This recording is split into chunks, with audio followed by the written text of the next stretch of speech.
ওই জন্য নবী আমার এক বাক্যে বলে দিয়েছেন, তালাবুল ইলমি ফরিদাতুন আলা কুল্লি মুসলিমিন, ও কামা ক্বালা আলাইহিস সালাম।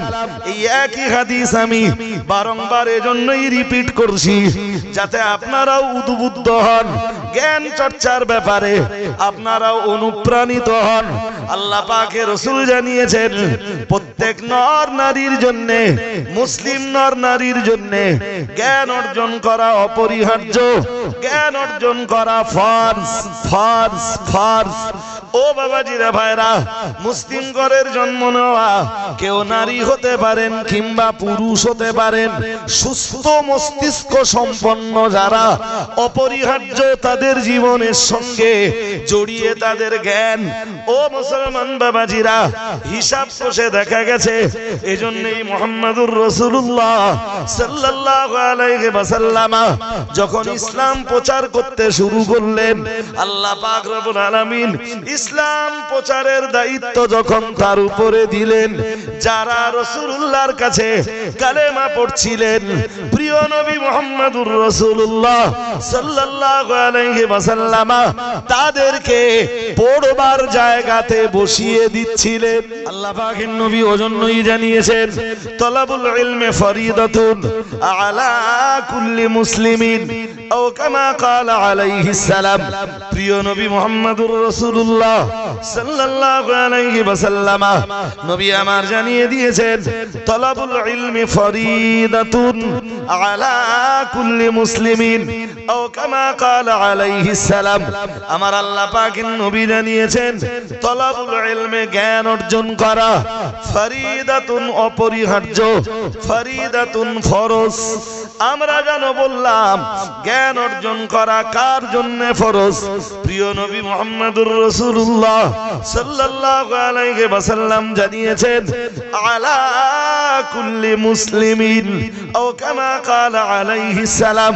আল্লাহ পাকের রাসূল জানিয়েছেন, মুসলিম পরিবারের প্রত্যেক নারী, প্রত্যেক পুরুষের জন্যই জ্ঞান অর্জন করা ফরজ। ইয়া আইয়ুহাল্লাযীনা আমানু, এ দুনিয়ার ঈমানওয়ালা মানুষের দল, হে দুনিয়ার ঈমানওয়ালা মানুষের দল, ইযা কুমতুম ইলাস সালাতি আই আরাদতুম ইলাস সালাতি। মহান আল্লাহ জানিয়েছেন, যখন তোমরা নামাজের জন্য ইচ্ছা পোষণ করবা। আয়াতে আছে, ইযা কুমতুম ইলাস সালাহ, যখন তোমরা নামাজে দাঁড়াবে। তো উযু কখন করতে হয়? নামাজে দাঁড়ানোর পরে না আগে? হ্যাঁ না কিছু বলবেন তো? তো বলেন, উযু কখন? নামাজের দাঁড়ানোর আগে। যেহেতু আয়াতে কুমতুম শব্দ ছিল, ইযা কুমতুম, যখন তোমরা নামাজে দাঁড়াবে, তাই মুফাসসিররা ওখানে একটা শব্দ ব্যবহার করে বিষয়টা স্পষ্ট করে দিয়েছেন, কুমতুম আই আরাদতুম। কুমতুমের মানে, কুমতুমের অর্থ হলো এখানে এই আয়াতে, যখন তোমরা নামাজের মনস্থ করবা, যখন তোমরা নামাজের ইচ্ছা পোষণ করবা, যখন তোমরা নামাজের ইরাদা করবা, যখন তোমরা নামাজের সংকল্প গ্রহণ করবা। ফাগসিলু উজুহাকুম ওয়া আইদিয়াকুম ইলাল মারাফিক, মুখমণ্ডলটাকে ধৌত করে নাও, হাত দুটোকে দুই হাতের কনুই সহ ধৌত করে নাও। আমসাহু বিরুসিকুম, তোমাদের মাথাগুলিকে মাসাহ করে নাও। মহান আল্লাহ শেষ পর্যায়ে যে বললেন, ওয়া আরজুলাকুম ইলাল কাবাইন, দু পায়ের গিট সহ ধৌত করে নাও। এই ছেলে, কি কি বলেছি বল। ওই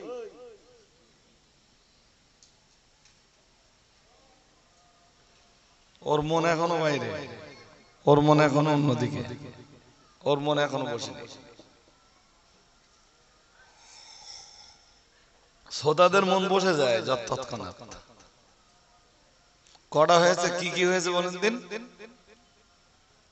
মুখমণ্ডল, মুখমণ্ডল বলতে এইটাই, যে এই এটা মুখমণ্ডল।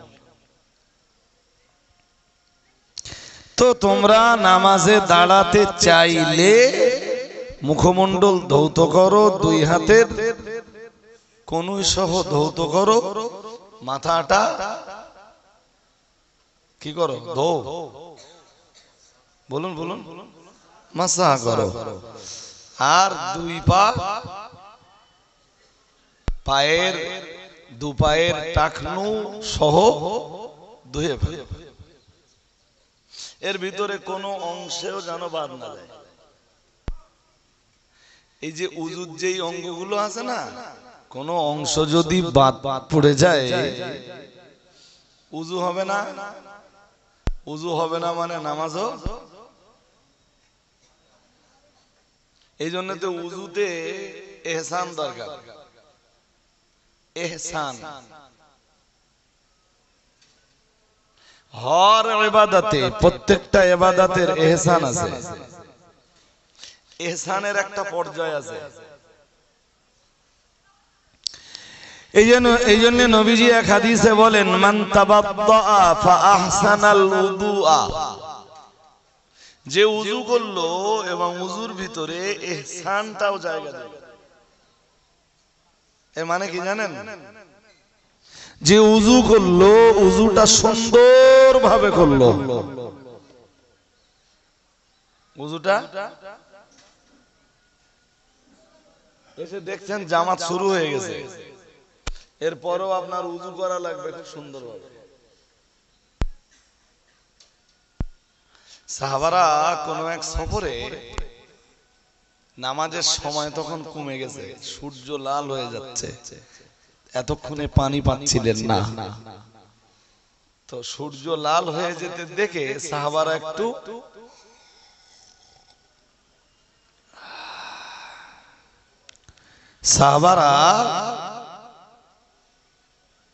সাহাবারা একটু দ্রুত উযু করছেন। আর দ্রুত উযু করতে যে এই পায়ের যে পিছনের দিকে যেখানে গিট থাকে, পায়ের গিট বা টাকনু থাকে, ওই টাকনুতে পানি পৌঁছাচ্ছে না। আরে বাবা, দ্রুত করলে কি হবে? কোন না কোন জায়গা উস্কো শুষ্ক থেকে যাবে। নিয়ম কি? আপনি পানি নিয়েছেন তো, এই পানিটা স্কিনের উপরে, উযুর অঙ্গের উপরে মর্দন করুন, যারা আরবিতে বলে দালাক, এটা মর্দন করুন। তো সাহাবীদের সময় কম, সাহাবারা জানতেন যে মর্দন করতে হয়, বাট আজকে সময় কমে গেছে। তো রাসূল একটু সাহাবীদের পিছনে ছিলেন, এসে দেখলেন যে সাহাবীরা পানি পেয়েছেন, কিন্তু খুব দুরন্ত গতিতে উযু করতে যে অনেকেরই পায়ের পিছনের দিকের অংশ ভিজতেছে না।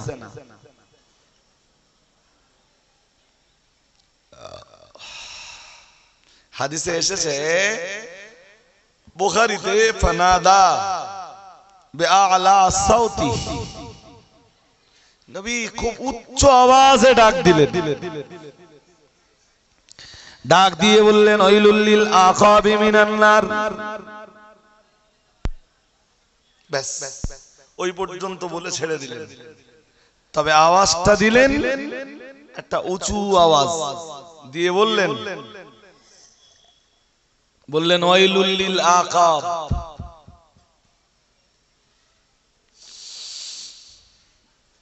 নবীজি বললেন, উযুর সময় পায়ের গিটে যদি পানি না পৌঁছায়, তাহলে ওই অংশটা জাহান্নামে যাবার উপযুক্ত।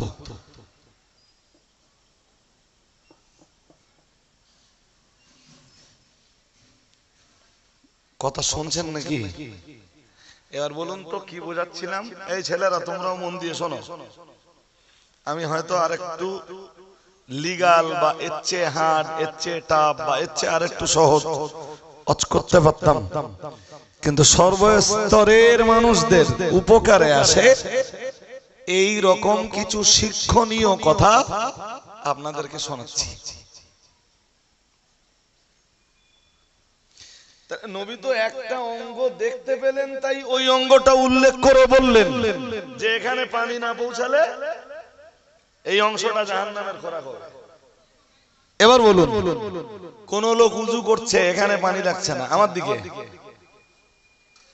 কি হবে? কিছু বলে না। এ কোথায় যাবে? জাহান্নামের খোরাক। একটা লোক উযু করেছে, খুব তাড়াতাড়ি করতে যে চোখের পাতায় পানি লাগে, আমাদের তাকা নেই, এখানে এখানে জায়গাটা একটু উঁচু নিচু, ব্যস্ততার সাথে করছে, চোখের পানিতে উযু লাগে, পাতায় পানি লাগেনি। কেস তো সেম। হ্যাঁ না কিছু বলেন, কেস কি? এবার বলুন, নামাজের মতো এক বিশেষ ফরজ ইবাদত, তার শুরুতে লাগবে, কারণ উযু আছে আলাদা ব্যাপার জি, তবে নতুন নামাজের জন্য নতুন উযুতে আলাদা সওয়াব আছে। সুবহানাল্লাহ বলুন।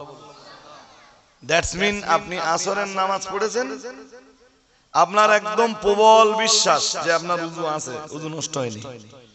মাগরিবের নামাজের জন্য নতুন উযু করবেন, নতুন সওয়াব পাবেন। কথা বুঝতে অসুবিধা হচ্ছে?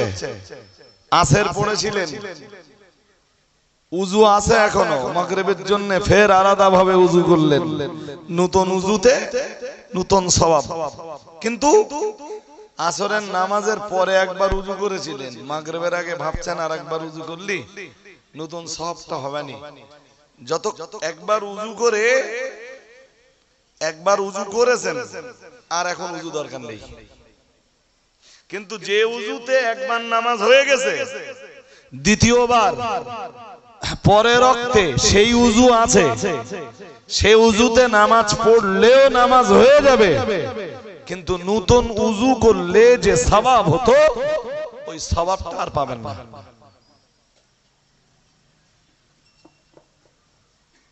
আমার বক্তব্যের বিষয়বস্তু এখানটাতে নয় ভাই, আমি উযু নিয়ে আজকে আলোচনা করতে বসিনি জি। এবার বলুন, আপনাদের এই পর্যন্ত শোনার পরে আপনাদের জ্ঞান গরিমা কি বলে? এই উযুর যে চার অঙ্গের কথা কোরআনে আছে, এক অঙ্গ মাসেহ করা আর তিন অঙ্গ ধৌত করা, টোটাল চার অঙ্গ। এই চার অঙ্গের একটাতেও যদি ঘাটতি থেকে যায় উযু হবে না। উযু জোর করে বলেন, উযু। আমি সব কথা বলবার অবকাশ পাবো না, কন্ডিশন পাবো না, শুধু কনসেপশনটা দিচ্ছি। এবার নামাজে দাঁড়িয়েছেন, নামাজের ভিতরে কিছু জিনিস আছে ফরজ, মন দিয়ে শুনুন। এমনি ঘটনা, ইতিহাস, জীবনী, এটা সেটা অনেক শোনেন, আমিও মাঝে মাঝে বলি জি। নামাজের ভিতরে কিছু বিষয় আছে ফরজ, কিছু বিষয় আছে ওয়াজিব, কিছু বিষয় আছে সুন্নাত।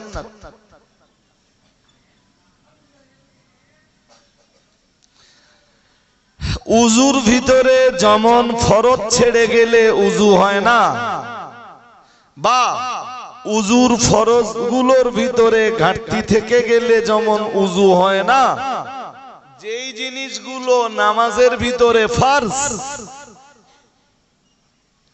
ওইগুলোর কোনো একটার ঘাটতি থেকে গেলে তার নামাজ হয় না। ও সবার মতো নামাজে দাঁড়িয়েছে, সবার মতো রুকু করেছে, সবার মতো সাজদা করেছে, বাট নামাজের একটা ফরজ ছেড়ে গেছে।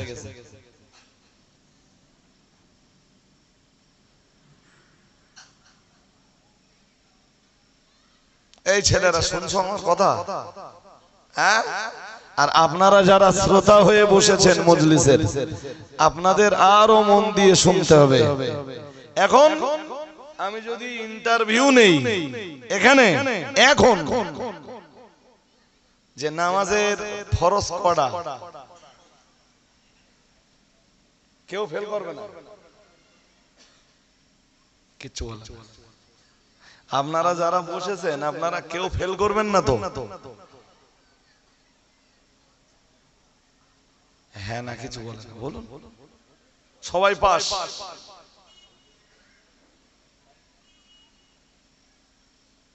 পাকা পাকা নামাজি হয়তো 20 বছরের নামাজি, 15 বছরের নামাজি, 25 বছরের নামাজি, 30 বছরের নামাজি নামাজে যায় না, ওরা তো বহু দূরের কথা। 20-30 বছরের নামাজিও ফেল করবে নামাজের ফরজ করা। একটু বুঝিয়ে বলেন তো, যে নামাজে যদি ফরজ আদায় না করা হয় তো নামাজ কেমনে আদায় হয়?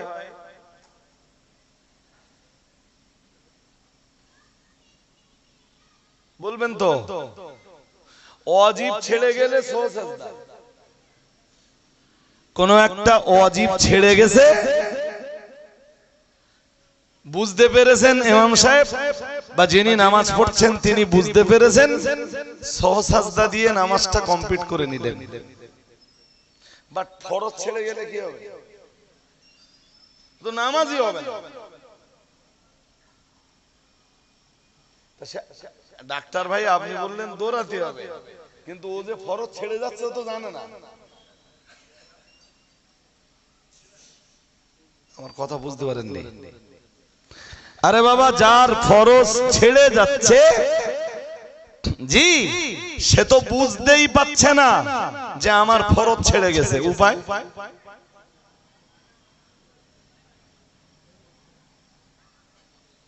এই জন্য রাসূল বলেছেন, এবার মাথায় নেন, আল্লাহ পাকের নবী ওজন্যই জানিয়েছেন তলাবুল ইলমি ফরিদাতুন আলা কুল্লি মুসলিমিন আও কামা ক্বালা আলাইহিস সালাম। প্রিয় নবী মুহাম্মদুর রাসূলুল্লাহ সাল্লাল্লাহু আলাইহি ওয়াসাল্লাম নবী আমার জানিয়ে দিয়েছেন তলাবুল ইলমি ফরিদাতুন আলা কুল্লি মুসলিমিন আও কামা ক্বালা আলাইহিস সালাম। আমার আল্লাহ পাকের নবী জানিয়েছেন তলাবুল ইলমি, জ্ঞান অর্জন করা, ফরিদাতুন অপরিহার্য, ফরিদাতুন ফরজ। আমরা কেন বললাম জ্ঞান অর্জন করা কার জন্য ফরজ? প্রিয় নবী মুহাম্মদুর রাসূলুল্লাহ সাল্লাল্লাহু আলাইহি ওয়াসাল্লাম জানিয়েছেন আলা কুল্লি মুসলিমিন আও কামা ক্বালা আলাইহিস সালাম। আল্লাহ পাকের রাসূল জানিয়েছেন মুসলিম পরিবারের প্রত্যেক নারী, প্রত্যেক পুরুষের জন্যই জ্ঞান অর্জন করা ফরজ। সবার জন্য আলেম হওয়া ফরজ না, সবার জন্য হাফেজ হওয়া ফরজ নয়। কিন্তু যে যে জ্ঞান জোগাড় না করলে একজন মানুষ তার প্রতি আল্লাহ প্রদত্ত দায়িত্বগুলোকে সে পালন করতে অক্ষম, সেই স্তরের জ্ঞান জোগাড় করা প্রত্যেকের উপরে ফরজ।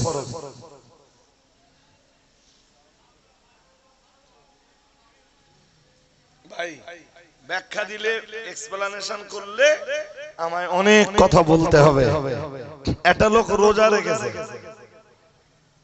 সারাদিন না খেয়ে আছে,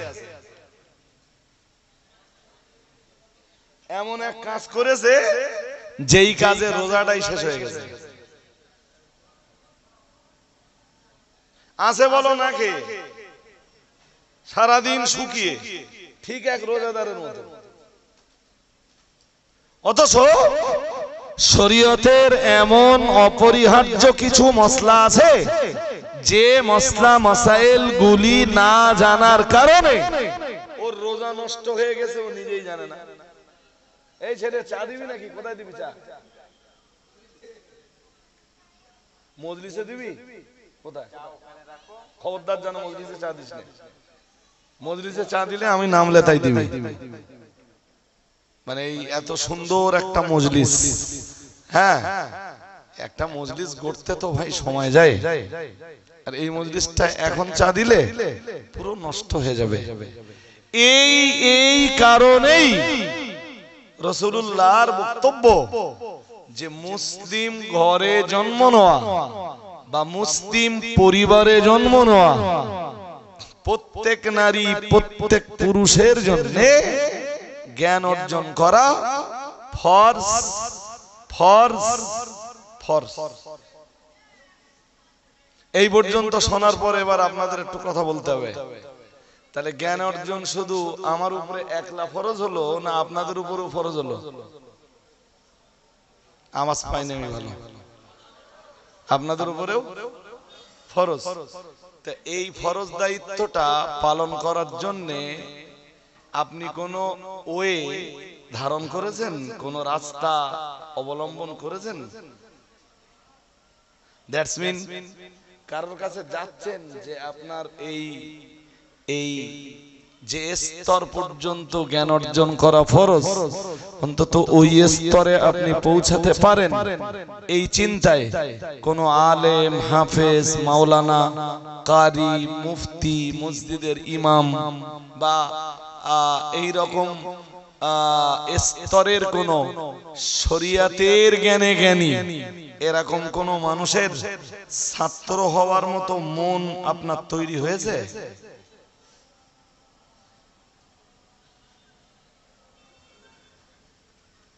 আমি কোনো আওয়াজ পাচ্ছি না, নেই তো। সবার বিশ্বাস কি ধর্ম এমনি এমনি পালন হবে।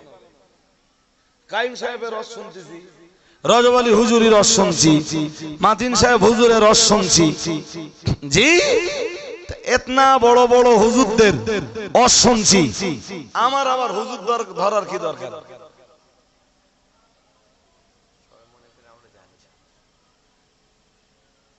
এই তো কালকে দক্ষিণ ভেবিয়ায় এক কথা বলছিলাম, রাত্রে উঠেছি তো 12টা বোধহয় 5-7-10 দিকে, টাইম দেখিনি আমি, অনুমান বলছি। জি তো অনেক রাত, অত রাত্রে তো শ্রোতা পাওয়া যায় না। হ্যাঁ 12টায় পাওয়া যাবে? তা আল্লাহ শুকরিয়া যে মজলিসে আর বসবার জায়গা নেই। আমি যা উঠেছি তখন, আমি যখন উঠেছি তখন শ্রোতা 8 জন হলে, যখন ছেড়েছি 80 জন, আর যখন উঠেছি তখন 50 জন হলে, যখন ছেড়েছি তখন 500। এটা উদাহরণস্বরূপ বললাম আপনাকে। তা শ্রোতা অনেক ভাই। তা আমি কালকে একটা কথা বলেছিলাম বোধহয় শুরুর দিকে, যে পৃথিবীতে কিছু মূর্খ আছে। কথাটা মন দিয়ে আপনাদেরও শুনতে হবে, আর মন দিয়ে না শুনলে কথা আপনাদেরও বোঝাতে পারবো না। আমি সন্ধ্যাবেলায় আপনাদের গল্প শোনাচ্ছি না, বলো শরীয়তের জ্ঞান অর্জনের প্রতি আপনার আকৃষ্ট করছি, যে কোনো জায়গা থেকে আপনাকে জ্ঞান অর্জন করতেই হবে। কোথায় যে করবেন ওটা আমি জানি না ভাই। পিপাসা আপনার, পানি কোথায় আছে আপনার খুঁজতে হবে। কেউ আপনার জন্য পিপাসার পানি খুঁজে দেবে না। পিপাসা যদি আপনার হয়, টিউবওয়েল কোথায় আছে আপনাকে খুঁজে নিতে হবে। তবে আমি অকাতরে এটা বলতে পারি যে আপনি যদি শরীয়তের বেসিক বিষয়ের জ্ঞানগুলো, কি মুশকিলে পড়লাম আজকের সমাজে, এখনো এমন নামাজি, এমন মুসল্লি আছে সূরা ফাতিহাটা পড়তে পারে না। কি বিশ্বাস হচ্ছে না? হ্যাঁ না আওয়াজ নেই কেন বলবেন তো? আমি কি একলা একলা আওয়াজ করতেছি নাকি? বলছি এমন নামাজি, এমন মুসল্লি আছে সূরা ফাতিহাটা পড়তে পারে না। ওর নামাজ হয় কেমনে? ও কি দিয়ে নামাজ পড়ে, কিন্তু ও কোনোদিন প্রকাশ করে না, কাউকে কোনোদিন বলে না যে ও ভাই আমি তো সূরা ফাতিহাটা জানি না, তুমি একটু শিখিয়ে দেবা, কোনোদিন বলে না। ওর লজ্জা পায়, ভাবে যে আমার চুল পেকেছে, দাড়ি পেকেছে, বয়স হয়েছে, ছেলে মেয়ে বিয়ে হয়ে গেছে, তাদের কচি কাচাদের বিয়ে দেওয়ার বয়স হয়ে গেছে, আমি এখন দাদু বয়সের লোক। এন যদি বলি আমি সূরা ফাতিহা জানি না, রুকুতে যে কি পড়তে হয় এটা আমি জানি না, সাজদায় যে কি পড়তে হয় এটাও আমি জানি না, এটা আমার জন্য লজ্জার, এটা আমার জন্য অপমানের, এটা আমার জন্য লাঞ্ছনার, এটা আমার জন্য কি এক লজ্জাস্কর হাস্যস্কর বিষয়। ব্যাস আমি দায়িত্ব নিয়ে বলছি, এক লজ্জা যদি হয় ঈমানের অঙ্গ, এই লজ্জা, এই যে লজ্জাটা আমি এখন তুলে ধরলাম, এমনি হাদিসে আছে না, ওয়াল হায়াউ শুবাতুম মিনাল ঈমান আও কামা ক্বালা আলাইহিস সালাম, আল্লাহ পাকের রাসূল জানিয়েছেন লজ্জা লজ্জা লজ্জা হলো ঈমানের অঙ্গ। সুবহানাল্লাহ। আর একটু মন খুলে বলেন, আরো আওয়াজ দিয়ে বলেন, লজ্জা কি ঈমানের? ঈমানের না, আমি সূরা ফাতিহা জানি না, লোকে যদি এটা জানতে পারে আমার খারাপ লাগবে। এই লজ্জাটা এটাও ঈমানের অঙ্গ, কথা বলে না। এটা কি? এটা জাহান্নামে যাওয়ার কারণ।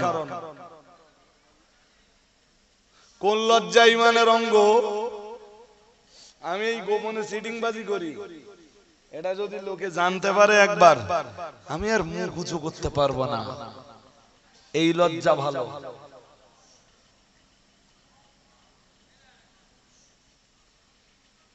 কিন্তু আমি জানি না, এখন যদি জনগণ জানতে পারে আমি সূরা ফাতিহা জানি না, আমি লজ্জায় পড়ে যাব। এই লজ্জা ওই চাচার জাহান্নামে যাবার কারণ, ওই চাচির জাহান্নামে যাবার কারণ। এখনো বহু মানুষ আছে গোসলের ফরজ জানে না। जो গোসলের ফরজ জানে না, তার গোসলটা হয় কেমন? ও পুকুরে 7টা না 70টা ডুব দিলেও তো দেহ পাক হবে না। যতক্ষণ গোসলের 3 ফরজ আদায় না করা হবে, জি আটলান্টিক মহাসাগরে হাউডুবু খেলু, ও দেহ তো পাক হবে না। শুনছেন না মনোযোগ অন্যদিকে? জি, যতক্ষণ কেউ গোসলের 3 ফরজ অক্ষরে অক্ষরে প্রতিফলন না ঘটাবে, তার তো গোসলই হবে না। যদি আমার দেশের এমন মানুষ আছে যে বয়স হয়ে গেছে, চাচা গোসলের ফরজ করা, খোকা তুমি গোসলের ফরজ জিজ্ঞেস করতেছো, আমরা মূর্খ সূর্খ লোক সব বলতে পারি। চাচা কচি কাঁচা কটা, তাহলে খোকা এখনো বেঁচে আছে 9টা আর মরে গেছে 5টা, 9 আর 5 কত হয়? কিচ্ছু বলে 14টা। 14টা কচি হওয়ার জন্য তো গোসল একাধবার ফরজ হয়নি। আর তুমি এখনো গোসলের ফরজ জানো না, কিভাবে ফরজ গোসল আদায় করতে হয়, দ্যাটস মিন ফরজ গোসলের কাইফিয়াতটা কি তুমি আজও জানো না। তোমার গোসলই হয় না, দেহই পাক হয় না। তোমার দেহ পাক না হলে তুমি উযু করলে তো উযু হবে না, ওই হালে নামাজ পড়লে তোমার তো নামাজ হবে না। চাচা তোমার সারা জীবনের নামাজের উপায়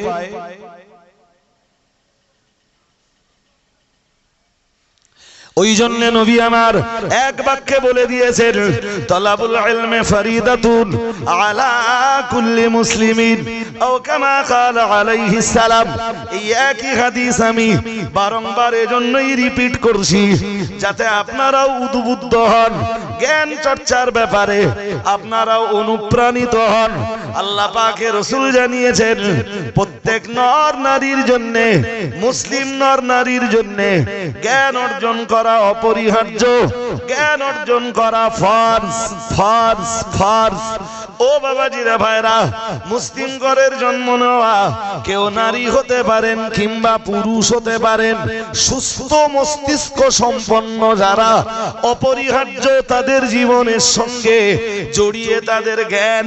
ও মুসলমান বাবাজিরা, হিসাব কষে দেখা গেছে, এজন্যই মুহাম্মদুর রাসূলুল্লাহ সাল্লাল্লাহু আলাইহি ওয়াসাল্লাম যখন ইসলাম প্রচার করতে শুরু করলেন, আল্লাহ পাক রব্বুল আলামিন ইসলাম প্রচারের দায়িত্ব যখন তার উপরে দিলেন, যারা রাসূলুল্লাহর কাছে কালেমা পড়ছিলেন, প্রিয় নবী মুহাম্মদুর রাসূলুল্লাহ সাল্লাল্লাহু আলাইহি ওয়াসাল্লাম তাদেরকে পড়বার জায়গাতে বসিয়ে দিচ্ছিলেন।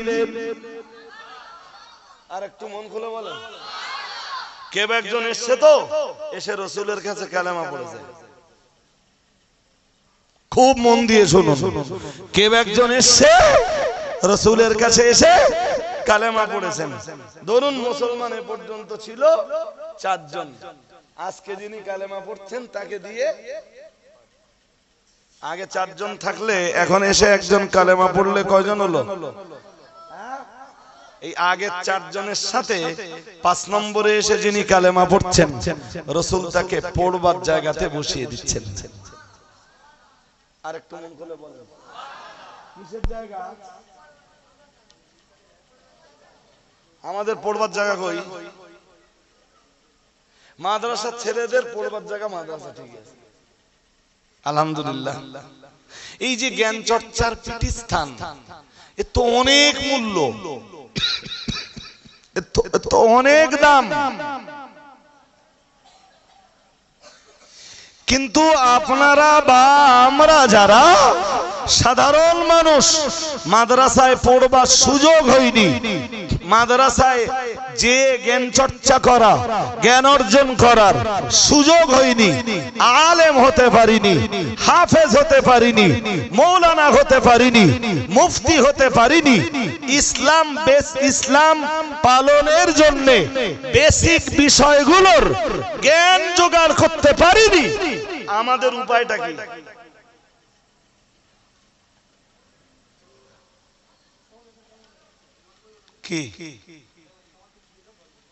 আমাদের কন্ডিশনটা কি?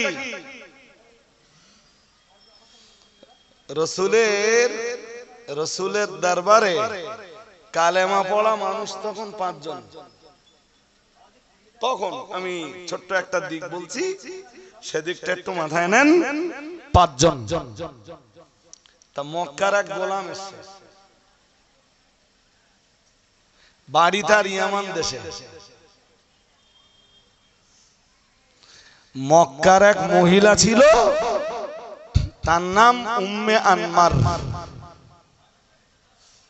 নাম আবার মনে থাকবে না কিনা তাও জানি না, কি নাম? উম্মে আনমার। আম্মার না, আনমার। সে এক মহিলা। এই উম্মে আনমার নামনি মহিলার বাড়ির গোলাম রাসূলের কাছে এসে কালেমা পড়তে, তখন মুসলমানদের দলে আছে 5 জন। উম্মে আনমারের বাড়ির গোলাম কালেমা পড়লে মুসলমানদের দলে হবে টোটাল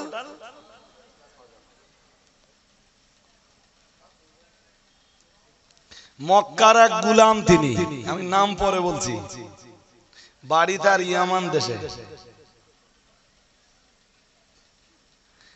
তিনি এই ইসলাম পিরিয়ডের প্রথম দিকে মক্কায় কিভাবে এলেন তার ইতিহাস খুব করুণ, ভীষণ করুণ তার ইতিহাস।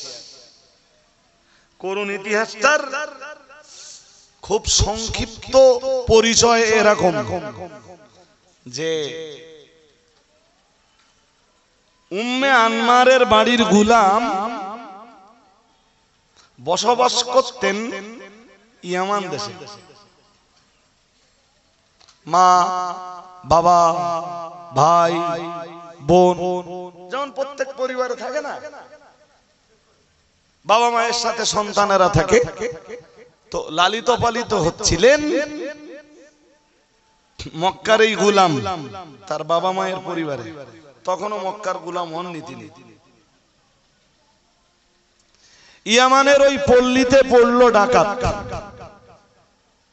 তৎকালীন সময়ে কোন পল্লীতে ডাকাতি পড়লে সেই পল্লীর পুরুষদেরকে ডাকাতরা হত্যা করত, বাচ্চাদের আর মেয়েদের বন্দী করত, বাচ্চা আর মেয়েদেরকে ওখান থেকে নিয়ে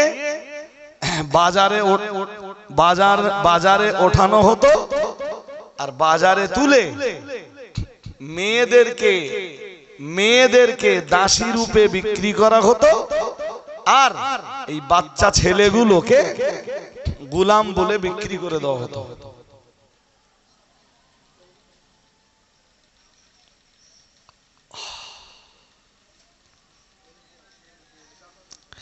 আমি মক্কার যে গোলামের কথা আজকে শোনাতে মনস্থ করেছি, হালকা একটুখানি প্রেক্ষাপট। জি, তিনি বাবা মায়ের কাছে লালিত পালিত হচ্ছিলেন খুব আদরে, বাবা মায়ের খুব সোহাগ পেয়ে, ভালোবাসা পেয়ে লালিত পালিত হচ্ছিলেন। পল্লীতে পড়লো ডাকাতি, মেয়েরা হলো বন্দী, বাচ্চারা হলো বন্দী, পুরুষদেরকে ওরা মেরে দিল ডাকাত দল দিয়ে, এই মহিলা আর বাচ্চাদেরকে বাজারে তুললো, গোলাম বলে বিক্রি করে দিল। রাসূলের ওই সাহাবীর নাম হযরত খাব্বাব ইবনে আরত, মনে থাকবে, খাব্বাব ইবনে আরত, খুব বিখ্যাত সাহাবী।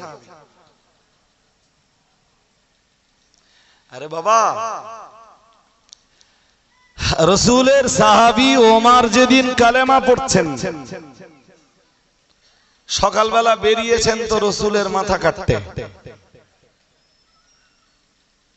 ইতিহাস আপনারা শুনেছেন, এসব কথা যে কোনো হুজুর বলতে পারে, বাংলা বইতেও পাওয়া যায়, বলে ফেলা সহজ।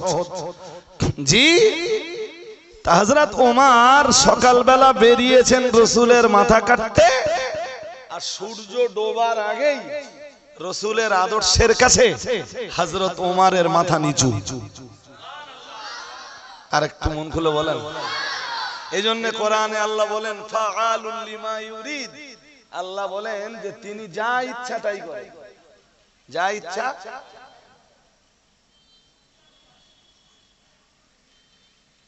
সকালবেলা যে রাসূলের দুশমন, সন্ধ্যাবেলায় সে রাসূলের বন্ধু। আর একটু মন খুলে বলেন। 10 মিনিট আগে যে লোকটা রাসূলের জীবনের শত্রু, 10 মিনিট পরে সেই লোকটা রাসূলের জীবনের সিকিউরিটি।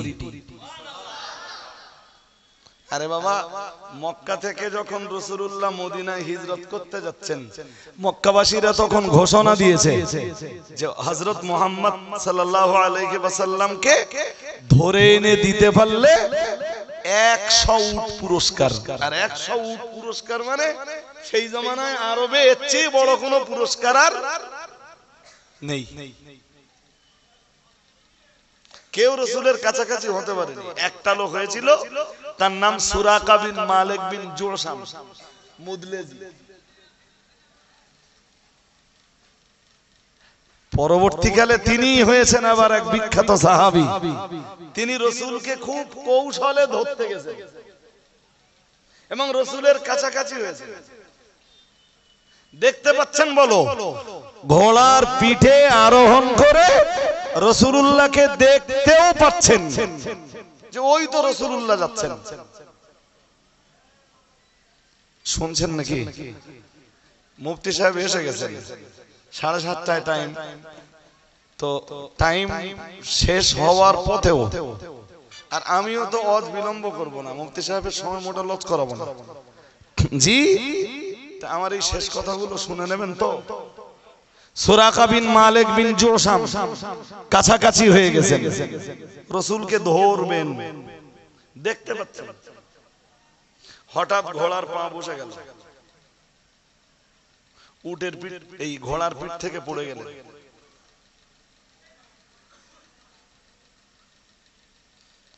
বললেন ঘোড়ার পিঠ থেকে পড়ে যে কোন কুলক্ষণ কি আমাকে তাড়া করছে?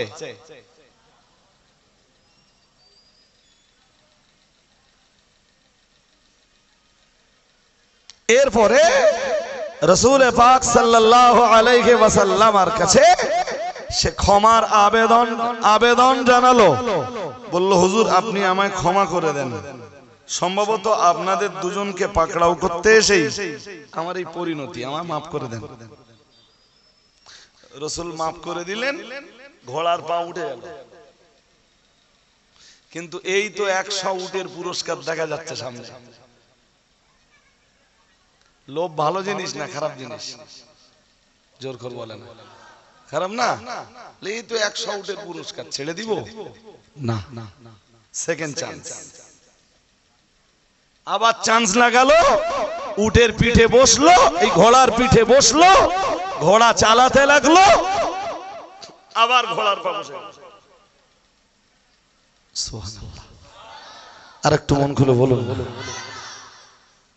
বললো, হুজুর বোধহয় এবার আপনি আর আমায় ক্ষমা করবেন না, আমায় ক্ষমা করুন না, আমার ঘোড়ার পা তো বসে গেছে, ও পা তুলতে পারছে না। নবীজি বললেন, ক্ষমা করে দিলাম। ঘোড়া পা তুললো। সুরাকা বিন মালিক বিন জুশাম ভাবলো যে ওই তো 100 উট সামনে, দুটো চান্স নিয়েছি, হয়তো এখানে চোরা বালিটালি ছিল, ঘোড়ার পা বসে গেছে, last chance, third and last chance, try to again. Suraqa bin Malik bin Jusham আবার ঘোড়া হাঁকালো, ঘোড়ার পা আরো বসে গেল। সুবহানাল্লাহ। সুরাকা বিন মালিক বিন জুশাম পড়ে গেল। একই ঘটনার পুনরাবৃত্তি ঘটলো 3 বার। বুঝতে পারলো যে হযরত মুহাম্মদ সাল্লাল্লাহু আলাইহি ওয়াসাল্লামকে ধরবার জন্যই, ধরতে এসেছি বলেই আমার জীবনের এই বিপর্যয় নেমে আসছে। বারংবার আমার জীবনে কখনো এরকম হয়নি যে ঘোড়ার পা মাটির ভিতরে ঢসে গেছে। আজকে 3 বার একই ঘটনা ঘটলো মুহাম্মদ সাল্লাল্লাহু আলাইহি ওয়াসাল্লামের প্রতি বেয়াদবি করার কারণে। আল্লাহ পাকের নবীর কাছে শেষবারের মতো ক্ষমা চাইলো প্রিয় নবী মুহাম্মদুর রাসূলুল্লাহ সাল্লাল্লাহু আলাইহি ওয়াসাল্লাম। তৃতীয়বারেও শেষবারের মতো তাকে ক্ষমা করলেন। সুরাকা বিন মালিক বিন জোশাম বললেন, ইয়া রাসূলুল্লাহ, ইয়া হাবিবাল্লাহ, হুজুর কখনো যদি আমি আপনার দরবারে যাই, হুজুর আপনি আমায় নিরাপত্তা দিবেন কিনা? প্রিয় নবী মুহাম্মদুর রাসূলুল্লাহ সাল্লাল্লাহু আলাইহি ওয়াসাল্লাম বললেন, কখনো তুমি আমার দরবারে এলে আমি অবশ্যই তোমার জন্য নিরাপত্তা দান করব। হুজুর কথাটা আমার জন্য লিখে দিলে খুব ভালো হয়। রাসূলুল্লাহ লিখিতভাবে দেওয়ার ব্যবস্থাটাও করলেন। আমার বক্তব্য এইখানটাতে নয়, একটু আগেই যে সুরাকা বিন মালিক বিন জোশাম রাসূলুল্লাহকে ধরবার জন্য বারবার নিজের ঘোড়াটাকে হাঁকাচ্ছিল, খুব বেশি হলে এখান থেকে 5 মিনিট 10 মিনিট আগে ওই সুরাকা বিন মালিক বিন জোশাম রাহমাতুল লিল আলামিনকে আল্লাহ পাকের হাবিবকে বলল, ইয়া রাসূলুল্লাহ, ইয়া হাবিবাল্লাহ, হুজুর আপনি আমায় ক্ষমা যখন করে দিয়েছেন, হুজুর আমি ওয়াদা করছি কেউ যদি আপনাকে অনুসন্ধানের জন্য এই রাস্তা ধারণ করে কাউকে আমি এগিয়ে আসতে দেখি, আমি দায়িত্ব নিয়ে বলছি হুজুর, আপনার দুশমনকে আপনার রাস্তা থেকে আমি তার গতিটাকে ঘুরিয়ে দেব, তার গতিটাকে চেঞ্জ করে দেব হুজুর। আপনার রাস্তায় আপনার কোন দুশমনকেই আমি আসতে দিব না। আরেকটু মন খুলে বলেন। কালেমা তিনি পড়েছেন অনেক পরে, সেদিন না, 5 মিনিট আগে যিনি দুশমন, 5 মিনিট পরে তিনি রাসূলের সিকিউরিটি। হুজুর আমি আপনার সিকিউরিটির কাজ করব। সরাকা বিন মালিক বিন জুশাম, রাসূল যে রাস্তায় হিজরত করেছিলেন, সকালবেলা এসে প্রতিদিন সন্ধ্যা পর্যন্ত ওই রাস্তার ধারে কাটাতেন। আর কারোর সাথে মক্কার কারোর সাথে দেখা হলে সরাকা বিন মালিক বলতো, কোথায় যাচ্ছ? কেউ যদি বলতো হযরত মুহাম্মাদের সন্ধানে যাচ্ছি, সরাকা বিন মালিক তার রাস্তা ঘুরিয়ে দিত। আমার কথা বুঝতেছেন নাকি? হযরত ওমর সকালবেলা বেরিয়েছেন কেন? সূর্য ডোবার আগে তিনি ইচ্ছাকার, ফাআলুল লিমা ইউরিদ। সুবহানাল্লাহ। আরেকটু মন খুলে, আপনাদের জানা আছে, শুধু ধরিয়ে দিচ্ছি। বোনের বাড়ি গিয়েছিলেন না? বোনাইকেও মারলেন, বোনকেও একটু অর্ধেক না অনেকটা মারলেন।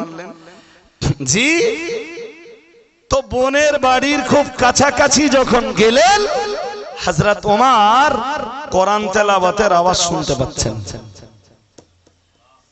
তবে কণ্ঠটা বোনেরও নয়, বোনারও।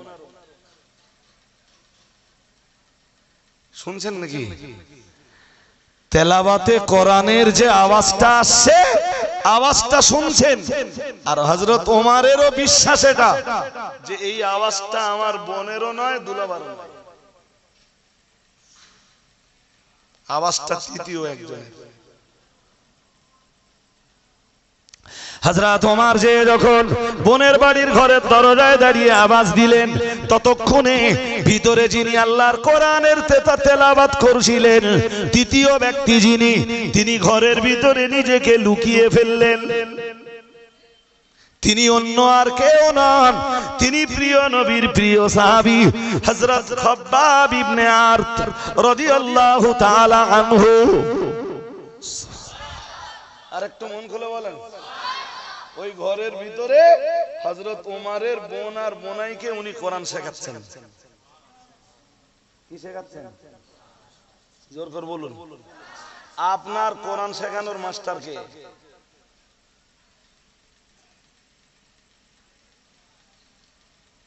হযরত খাব্বাব প্রথম দিকে মুসলমান, উনি ততদিনে কোরআন শিখে নিয়েছেন। আর এখন যারা মুসলমান হচ্ছে, হযরত খাব্বাব রাদিয়াল্লাহু তাআলা আনহু বা একদম ইসলামের প্রথম দিকে যারা কালেমা পড়েছেন, তারা পরবর্তী কালেমাওয়ালাদের জন্য শিক্ষক। সুবহানাল্লাহ পড়েন। আর একটু মন খুলে বলুন। আপনি তো আপনার আমার তো ভালোই বয়স হয়ে গেছে, আর এতদিন ধরে তো মুসলমান বলে পরিচয় দিচ্ছি, কোরআনটা শিখতে পারেনি কেন? আর মাস্টারটা ধরতে পারেনি কেন? যেখানে নবীজি বলেছেন তালাবুল ইলমি ফরিদা আলা কুল্লি মুসলিমিন, প্রত্যেক নারী প্রত্যেক পুরুষের জন্য জ্ঞান অর্জন করা জি ফরজ ফরজ ফরজ। মাস্টার নেই কেন? শুধু আমাদের ধর্ম করার জন্য মাস্টার লাগে না? আকাশের নিচে আল্লাহর জমিনের উপরে মানুষকে পাঠদানে উদ্বুদ্ধ করার ব্যাপারে হযরত মুহাম্মদ সাল্লাল্লাহু আলাইহি ওয়াসাল্লাম যে ভূমিকাটা পালন করেছেন, দ্বিতীয় কোন মহাপুরুষ পৃথিবীতে নেই যাকে হযরত মুহাম্মদ সাল্লাল্লাহু আলাইহি ওয়াসাল্লামের পাশে দাঁড় করানো যায়। মুহাম্মদ সাল্লাল্লাহু আলাইহি ওয়াসাল্লামের প্রথম কাজই ছিল এই পৃথিবীতে নিরক্ষরতার অভিশাপ দূর করা। সুবহানাল্লাহ। আর একটু মন খুলে বলো, কিসের অভিশাপ? কথা বলে না, এই ভাষা কঠিন হয়ে যাচ্ছে, হয়তো বুঝতে পারতেন না। নিরক্ষরতার অভিশাপ দূর করুন। এই জন্য গারে হেরায় রাসূল পাকের উপরে প্রথম দিন আল্লাহ কোরআনুল কারীমে, যে কোরআনুল কারীমের যে 5টা আয়াত নবীর উপরে নাযিল করলেন, ফেরেশতা জিবরিল এসে নবীকে শোনালেন। প্রথম যে 5টা আয়াত, ওই 5 আয়াতের প্রথম শব্দটাই ছিল ইকরা, পড়ো। কি ছিল? নামাজ পড়ো, পড়ো পড়ো, নিরক্ষরতা দূর করো, নিরক্ষরতার অভিশাপ দূর করো। মুসলমানদের এটা কেমনে বোঝাই? খাব্বাব ইবনে আরত যেদিন মুসলমান হয়েছেন, উনি মুসলমানদের ভিতরে 6 নম্বর মুসলিম। সুবহানাল্লাহ। কয় নম্বর? আরে জোর আওয়াজ দিয়ে বলতেছেন না কেন? 6 নম্বরে উনি কালেমা পড়ছেন। তাই ওনারে বলা হতো উনি ইসলামের 6 ভাগের 1 ভাগ। মুসলমান তো 6 জন, তাই ইসলামটাকে যদি টোটাল ভাগ করা হয় 6 ভাগ হবে, তাহলে 1 ভাগে শুধু খাব্বাব ইবনে আরত। খুব মজার ব্যাপার, ঠিক সেই পিরিয়ডে যারাই কালেমা পড়েছে, খাব্বাব ইবনে আরত যেদিন কালেমা পড়েছেন, তিনি তো সেই ডাকাতরা তাকে ডাকাতি করে, তিনি বিভিন্ন ডাকাতি করার পর বিভিন্ন বাজারে বিক্রি হতে হতে হতে হতে যখন তাকে মক্কার বাজারে তোলা হলো, হযরত খাব্বাব ইবনে আরতকে কিনলেন মক্কার এক মহিলা, তার নাম উম্মে আনমার। নাম কি বলুন? উম্মে আনমারের বাড়িতেও তার জীবন ভালোই কাটছিল। যখন উনি বালেগ হলেন, প্রাপ্তবয়স্ক হয়ে উঠলেন, উম্মে আনমার বলল, তোমাকে কিছু কাজ শিখতে হবে। এতদিন তো আমি তোমার লালন পালন করেছি, তুমি ছোট ছিলে, এখন তুমি বড় হয়ে গেছো, তুমি এখন আমাকে কিছু উপার্জন করে দাও। তাহলে আমাকে কি করতে হবে? তাহলে তোমার ওই লোহার জিনিসপত্র বানানো শিখতে হবে, কোন একটা কামারের কাছে যাও। ওনাকে এক কামারের কাছে পাঠিয়ে দেওয়া হলো। উনি সেই কামারের কাছে বসে বসে বসে বসে লোহার জিনিসপত্র বানাতে শেখা শুরু করলেন। শিখতে শিখতে শিখতে শিখতে একটা পর্যায়ে ব্রিলিয়ান্ট, খুব তাড়াতাড়ি শিখে গেলেন। মক্কার ওই মহিলা হযরত খাব্বাব ইবনে আরতের জন্য মক্কায় একটা দোকান তৈরি করে দিল। উনি সেখানেই লোহার জিনিসপত্র বানাতেন, মক্কার বাজারে তুলতেন, বিক্রি করতেন। আর শুধু ভাবতেন যে মক্কায় বা পৃথিবী জুড়ে যে জাহালাতি, যে মূর্খতা, যে অভব্যতা, যে অসভ্যতা, যে অভদ্রতা, যে কাটাকাটি, যে হানাহানি, যে রক্তারক্তি চলছে, এইটা কি কোনোদিন বন্ধ হবে না? এর এগেনস্টে প্রতিবাদের আওয়াজ তুলবার মতো, এই জুলুম, অত্যাচার, অবিচার, নিপীড়নের বিরুদ্ধে আওয়াজ তুলবার মতো কি কেউ হবে না? ইতিমধ্যে রাসূলের বয়স হয়ে গেল 40 বছর। আল্লাহ তাকে কোরআন দিলেন, কালেমা প্রচারের দায়িত্ব দিলেন। রাসূল কালেমা প্রচার করতে শুরু করেছেন, এটাও খাব্বাব ইবনে আরতের কানে চলে গেল। খাব্বাব ইবনে আরত একদিন দোকান ছেড়ে দারে আরকামে এসে হাজির। দারে আরকাম, আমি এর আগেও বলেছি, আজও বলছি, দারে আরকাম ছিল এক সাহাবীর ঘর, এক সাহাবীর বাড়ি, যেটাকে আপনি বলতে পারেন মুসলমানদের প্রথম স্কুল। মুসলমানদের এই যে বলছি না, খাব্বাব ইবনে আরতের আগে যারা যারা কালেমা পড়েছেন, এরা সবাই এই দারে আরকাম হলো এদের পড়াশোনার জায়গা। সুবহানাল্লাহ বলেন। আমাদের কি তাস খেলার জায়গা আছে, ক্যারাম বোর্ড খেলার জায়গা আছে, জুয়া খেলার জায়গা আছে, ফ্রি ফায়ার খেলার জায়গা আছে, পাবজি খেলার জায়গা আছে। ইসলাম শিখবার মতো কোন জায়গা আমরা নির্দিষ্ট করে নিতে জোর করে বলুন। কিন্তু যারাই কালেমা পড়ছে তাদের জন্যই রাসূলুল্লাহ জায়গা দেখিয়ে দিচ্ছেন। রাসূলুল্লাহ জায়গা দেখিয়ে দিচ্ছেন আরকাম ইবনে আবিল আরকামের বাড়িতে, তোমরা এই সময়ে যে বসে যাবে। আলাদা আলাদা ভাবে যাবে, জোটবদ্ধ ভাবে যাবে না।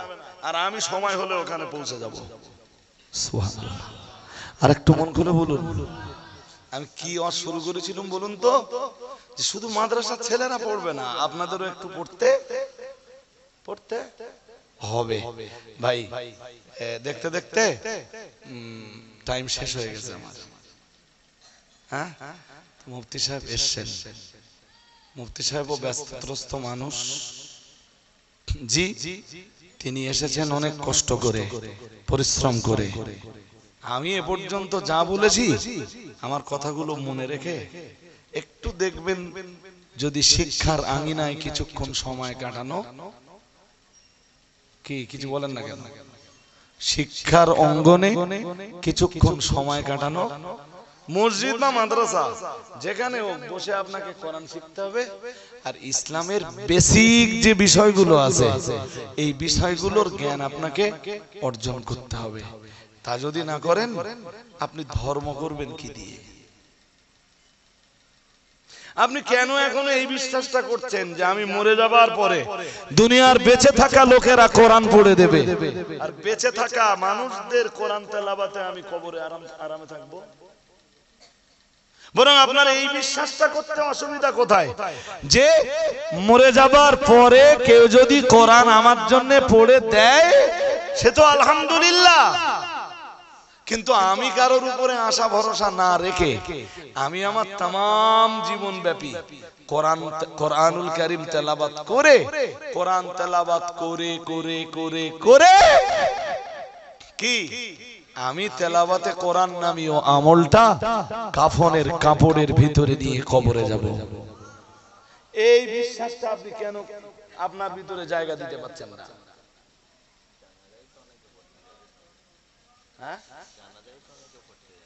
হ্যাঁ, এই ডাক্তার সাহেব বলছেন যে অনেকে জানাজাই পড়তে পারে না, পারে না, ওরা জীবনে শিখবেও না। আরে জানাজা পড়তে জানে না শুধু ওই পর্যন্ত না, যে দেহটা নিয়ে ও জানাজায় দাঁড়িয়েছে ওই দেহটা পাক কি না পাক ও নিজেই বলতে পারবে না।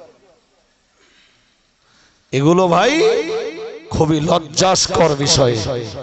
জি, মুফতি সাহেব হুজুর কেবলা আসবেন, একটু আওয়াজ দেন নারায়ে তাকবীর, একটু আওয়াজ আর একটু জোর আওয়াজ দেন না নারায়ে তাকবীর। সিলসিলায়ে মুজাদ্দিদুজ জামান আওয়াজ স্লো হয়ে যাচ্ছে না? অল ইন্ডিয়া সুন্নাত ওয়াল জামাআত, অল ইন্ডিয়া সুন্নাত ওয়াল জামাআত মুফতি সাহেব হুজুর কেবলা, জামিয়া রহমানিয়ার পরিচালক মুফতি সাহেব হুজুর কেবলা, নারায়ে তাকবীর। হাজিরিন, আমার বক্তব্যের ইতি বা সমাপ্তি। এই কোচিটা আমি তো ডাক্তার ভাই বলছিলেন আমার ফারুক ডাক্তার যে আপনি একটু শেষের দিক বলবেন কোন যদি কিছু কানেকশন হয়, তা আমি আর রাজি হই না। মুফতি সাহেব একেবারে আমার সন্ধ্যাবেলা আর সবে তো মজলিসটা বসলো, তো পয়সা আপনারা মুফতি সাহেবের কাছে দেবেন। তো কোচিটা দেখতেছি 100 টাকা আমার হাতে নগদ দিয়েই ফেলেছে। কেউ যদি থাকেন, এই মাদ্রাসা কিভাবে চলে আপনারা জানেন, উত্তর উত্তর মাদ্রাসার উন্নতি হচ্ছে, ডেভেলপ ঘটছে আলহামদুলিল্লাহ। আমার এই আরেক ভাই 100 টাকা দিয়েছেন। তো মজলিস না ভেঙে আছেন কেউ এই 1-1 করে টাকা দেবেন। আমার এই এক ভাই 200 টাকা দিয়েছেন। আছে পয়সা দেওয়ার মতো যদি থাকে, এই মজলিস তো হওয়ার কথা 7 তারিখ না, গত 7 তারিখ হওয়ার কথা, বৃষ্টি বাদলার জন্য